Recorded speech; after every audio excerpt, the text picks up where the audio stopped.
Hello, Homestead. Please stand for the pledge.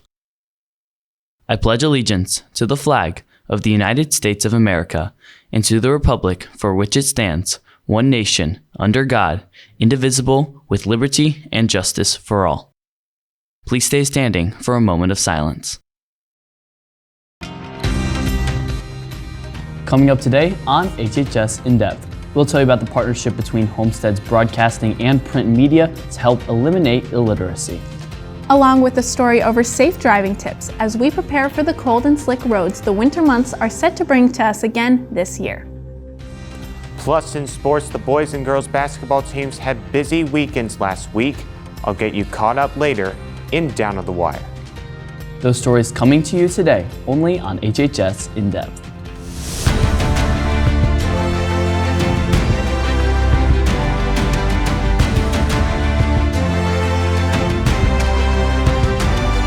From Homestead Media, this is HHS In Depth. Hello, Homestead. I'm Sophia Virgilio. And I'm Anthony Gary. And Sophia, you may have noticed the posters and bins put up around the school promoting the Eliminate Illiteracy Drive. HHS In Depth reporter Nada Hook is in now with a story about how both the broadcasting and print media programs of Homestead High School are coming together to donate school supplies to the Literacy Alliance. In Fort Wayne's current community, there are nearly 30,000 individuals without a high school diploma and over 40,000 learning English as a second language. With these barriers, there has been an increasing need for the Literacy Alliance, an organization that works to provide the proper resources and education for these people to obtain a stable career. You know, we've recently updated our mission, and it starts out with literacy changes lives, and it truly does, because literacy is a gateway out of poverty. So many people who come to us have all of these barriers which are keeping them in poverty, and they know that they're here to get that high school equivalency diploma because that's a gateway to a better job. And also people who are learning English, it's a gateway to a better job. That better job allows them to earn more money and to provide for their families. The Literacy Alliance is a nonprofit organization who works to improve literacy rates around the city. Their work is split up into three main areas. Project Graduate helps adults seeking to obtain a high school equivalency diploma after previously being unable to earn one. Project Connect allows immigrants who received an education in their native country to learn English as a second language fluently. Finally, they have Project Reads, where children in grades K through 3 who may need extra reading help outside of the classroom can get paired up with an adult mentor. Homestead students Madeline Fong and Ganga Subramanian had the idea to bring together all Homestead media outlets, including the Spartana, Yearbook, and HHS In Depth, to partner with the Literacy Alliance to give them the supplies they need. Since Literacy Alliance is teaching other adults, they're going to need a lot of classroom supplies to get that done. And a lot of those classroom supplies, they may not seem like much when you go out to the store and buy them for back to school, but if you have to buy them for an entire classroom, those costs really add up. So donating is one way that we can help them. If you want to support the cause, there are bins located outside of Student Services, the Attendance Office, the Freshman Academy, and the main office. For HHS In Depth, I'm Nada Hook. Thank you, Nada. Check out the posters around the school for the list of items you can donate. Students who participate can also obtain Key Club and NHS hours. Joining us now is HHS In Depth reporter Joel McChesney. And Joel, one of the biggest weeks of the school year is coming up next week. That's right, Anthony. And with finals week on the horizon, some students may not know or understand what it's about. After this weekend, when we return to school on Monday, there will be no tests in any classes, as teachers will prep you for the 3 days of testing ahead. Your exams will begin on Tuesday, starting with a second and a fifth period final. Wednesday will be the toughest day for most students, as you'll have 3 exams in first period, third period, and sixth period. Lastly, Thursday will be a half day, as students will finish the semester strong by testing in your fourth and seventh period classes. Students will be able to leave directly after their seventh period exam time is finished at 10:51. The full final exam schedule can be found on Canvas or on the front page of the Homestead website. Principal Mrs. Summers had a few recommendations for students as you prepare for next week. First, she notes that you should determine how to best use your review time by analyzing which exams need the most attention. This way, students will gain knowledge on that specific subject. She goes on to say students should consider taking notes as they review. Homestead teachers provide an incredible number of high-quality resources in Canvas throughout the semester, such as video notes, demonstrations, lectures, practice flashcards, and links to worksheets and even sample problems. Ms. Summers also wanted to stress the importance of getting proper sleep and eating well, as taking 5 to 7 final exams in 3 days is both a mental and physical challenge. Best of luck to everyone on their final exams and finish off the semester strong. Thank you, Joel, for the information. As we get closer to the end of the semester, we're hoping for no delays or cancellations for finals. But will the weather be in our favor? I'll be on later in the show to tell you about what we should expect next week.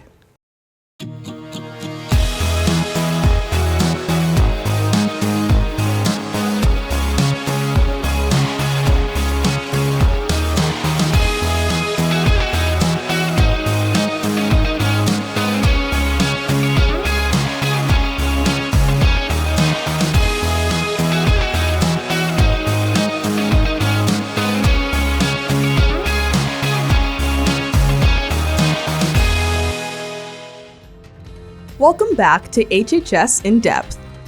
Welcome back. Well, last week we told you about Homestead's driver's education program, but what about something for those of us who already have our driver's license? As we anticipate the slick weather conditions that the winter months bring, here is some driving advice to manage the Homestead parking lot and beyond. HHS in-depth reporter Emily Adams joins us now with a story. As bad weather is on the horizon, students need to be active drivers to take the steps to protect themselves on the road. Luckily, some of Homestead's driver's ed instructors broke down what the majority of student accidents are caused by and what you can do to avoid these common mistakes. I think there's 2 main points. 1, slow down, and 2, do not have distractions in the car. In our program, we spend a ton of time talking about cell phones, radios, everything. When you're a young driver, there's a lot going on. You need to focus on nothing but the driving task. Along with focusing on the road, Mr. Harkness also shared his biggest recommendation for new drivers. I think the best thing for young drivers is to keep a bubble around them, especially in front of them. Older drivers have the ability to react quicker because they're more experienced, but the young drivers need that space around them, especially in front of them, so they can react. While some accidents are inevitable, how a person deals with them can vary greatly. Mr. McNeil explained what drivers should do in the event of a collision. You know, you want to exchange information. And today with your cell phone, I would probably get out of my car if it was safe and take pictures of exactly what happened before I even move my cars. But I think we have to now move the cars off to the side of the road within a reasonable time frame. But you can always snap a few pictures, exchanging information with the other driver, and then trying to get some witnesses. If someone pulls over, collect their information, because obviously eyewitnesses are going to help. Then if there's more damage, I'd call the police. That's what they're there for. Obviously, with insurance costs being so high, it's very important to make sure we're trying to avoid those accidents ahead of time with good defensive driving. If you have any questions about what to do in these situations, you can talk to the school resource officer, a driver's ed instructor, or look on the BMV website. By following these simple tips, you can prevent accidents and further your driving skills. For HHS In Depth, I'm Emily Adams. Thank you, Emily. Class of 2023 students, you should have received an email on December 1st with a link to enter your full name as it appears on your birth certificate to order your 2023 diploma. If you have not already done so, please submit your information now.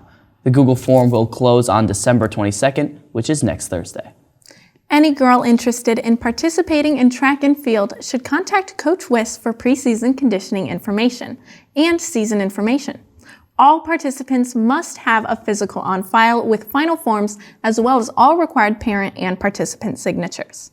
You can contact Coach Wiss at the email address shown here with any questions. Students, if you ordered a student section t-shirt way back on registration day, they can be picked up. If you are unsure if you ordered one, just go down and check the list. Shirts can be picked up from Mr. Schenkel's room, room 600B, in the radio TV area, any time of the day as well as before or after school.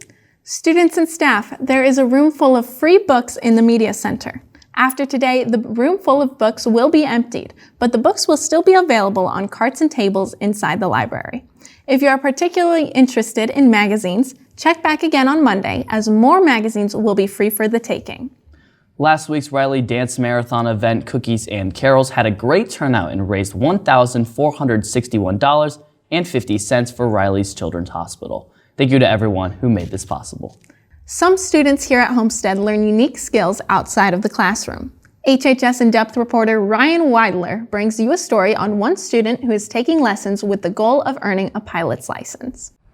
Becoming a pilot is an occupation that takes much time and dedication. I sat down with student Zach Ham to talk with him about his aviation classes here at Sweet Aviation. So about a year or two ago, my friend took me up in a plane and we actually flew around Homestead and we got to see our houses from up high, and it was like really cool, so it sparked my interest for aviation and I've loved it ever since. So I have about 16 hours in the air, and then I took a 12-week course for ground school, and that's to help me pass my FAA knowledge exam. So when we go up in the airplane for a lesson, usually we do pattern work around the airport, and we're usually up in the airplane for around about an hour and 20 minutes to an hour 40.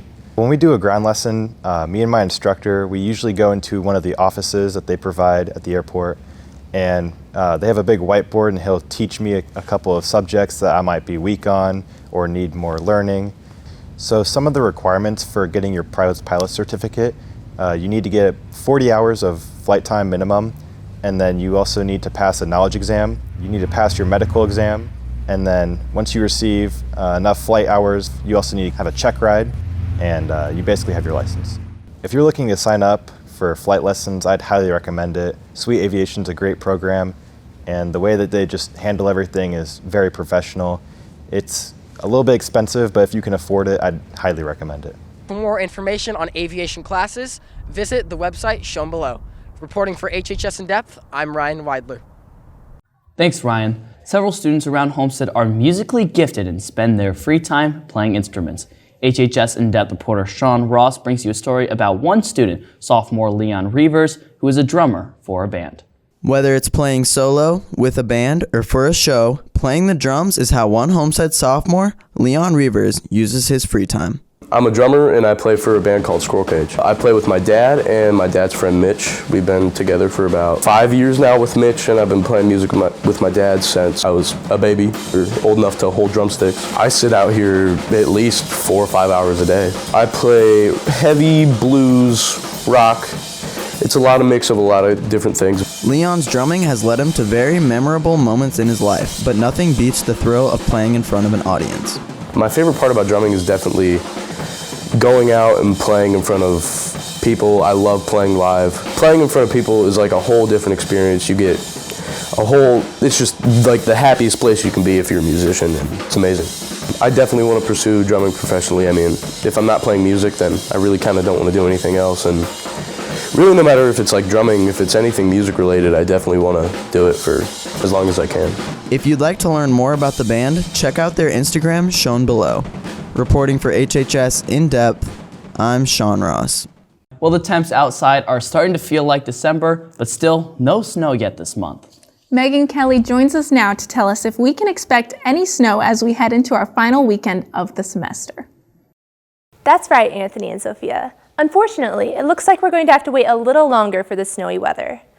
Mild weather is going to continue throughout this upcoming weekend. Both today and Saturday should consist of cloudy skies while staying at around 30 to 35 degrees. On Sunday, however, we might start to see the sun peek out of the clouds and the temperature should be around freezing. While we might see some scattered showers over the weekend, the temperature should hopefully remain temperate before the brutal winter weather starts to set in. But what will it look like during finals week? Stick around and I'll be back with a check of the weather when we return.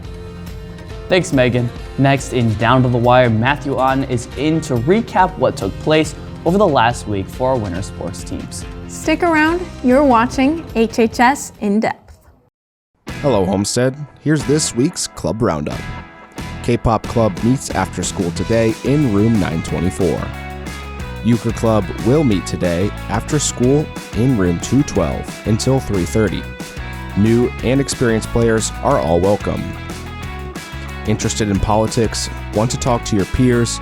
Come down to Young Americans for Freedom and Young Progressives joint meeting today, located in 716 Mr. Biles' room.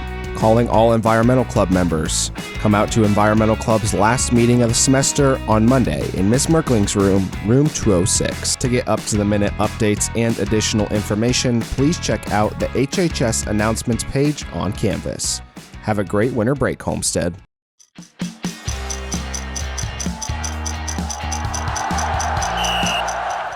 Welcome back to Down to the Wire. I'm Matthew Otten. Last Friday, the girls basketball team had a dominant victory over Bishop Dwenger 57-21.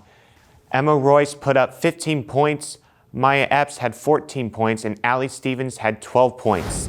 Then they traveled to Notre Dame Academy in Toledo, Ohio, and earned a hard-fought victory, 47-41. Allie Stevens improved with a double-double with 21 points and 12 rebounds. Maya Epps with 12 and Emma Royce with 5 points and 8 steals. Congratulations and good luck as they compete on the road tonight as they play Bishop Luers. The boys basketball team escaped with a win over Bishop Dwenger 50-48. Will Jamison put 21 points. Kyron Kapuiki had 19 points. Then they traveled on the road to New Haven and dominated the Bulldogs 60-43. Will Jamison had 16 points. Alex Graber put up 11 points, and Kyron Kapuiki led the team with 18 points. Congratulations and good luck as they are on the road and will compete against Bishop Luers. Our wrestling team went 5-0 and tied for first in a field of 8 schools at Northridge last weekend to continue their excellent start to the season.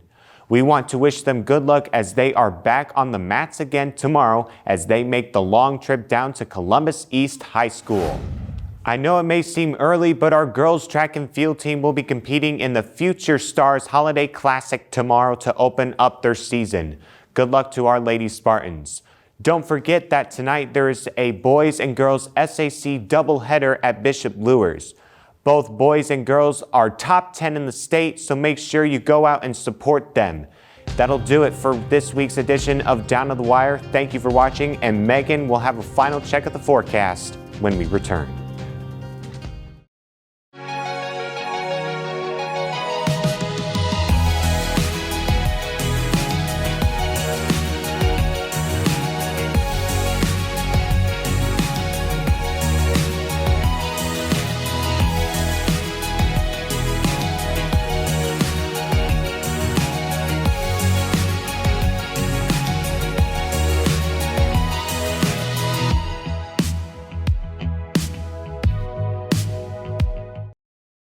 Looking into next week, Monday is going to cool down slightly with a high of 30 and a low of 21.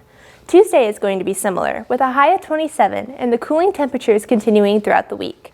While the cold continues, bundling up and staying warm will be getting harder, but hopefully the long-awaited snow on Thursday puts us in the holiday spirit just in time for winter break. Anthony, Sophia, back to you. All right, thank you, Megan, and thank you for watching today. Good luck to all of our Homestead athletes and other performers in action this weekend. Want to catch up with HHS in depth beyond this news show? Check out our Twitter, Instagram, and TikTok at Homestead Media for updates on future shows and nationwide news. This is our last show for the semester, so good luck on your finals next week and have a great winter break. Stay tuned for a year's end recap video created by Michelle Obioma. Happy holidays, everyone.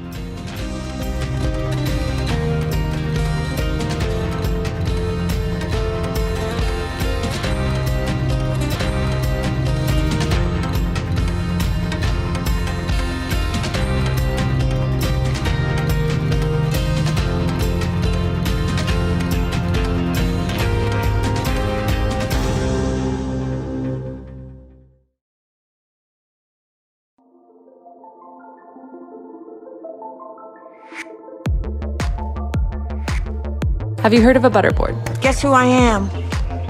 Peppa Pig. Ned Fulmer is no longer working with the Try Guys.